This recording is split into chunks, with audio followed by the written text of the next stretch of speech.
Hello guys, in this video we are going to learn how to use group modifiers in Tailwind CSS and React.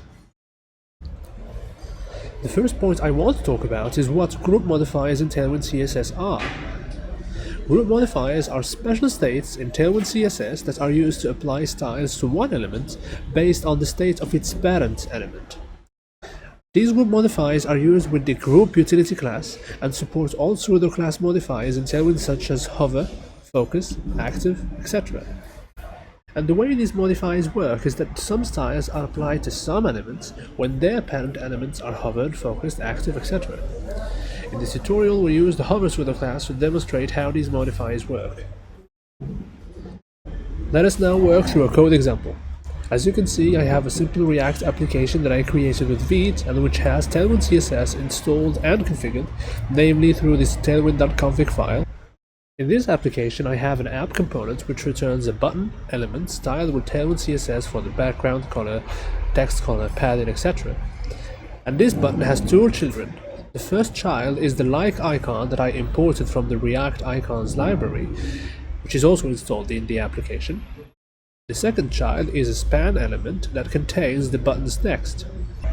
These two children are displayed flex in order to sit right next to each other, as you can see here in the browser.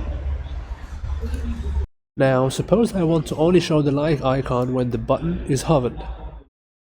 To do that, I will need to set the icon to be hidden to begin with, through the hidden Tailwind CSS class like this.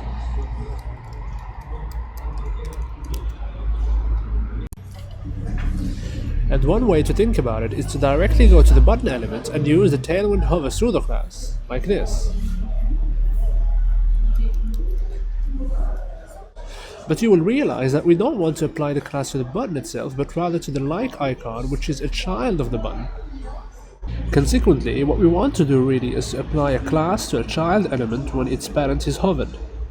In our case, the child is the like icon and the parent is the button. And that's where the Tailwind CSS group modifiers are useful, given that they allow us to do just that. So I will remove my hover pseudo class and I will use a hover group modifier instead. The first step in using this group modifier is to add a group class to the parent element. So I will first start by adding a group class to my button element like this.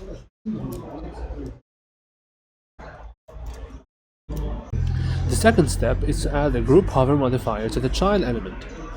So I will add the group hover to my like icon like this.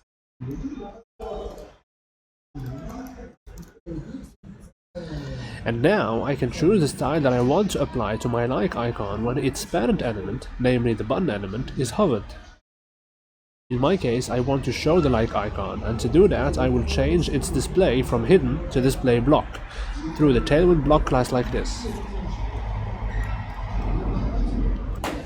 And now my icon will be visible and shown when the button is hovered, as you can see in the browser.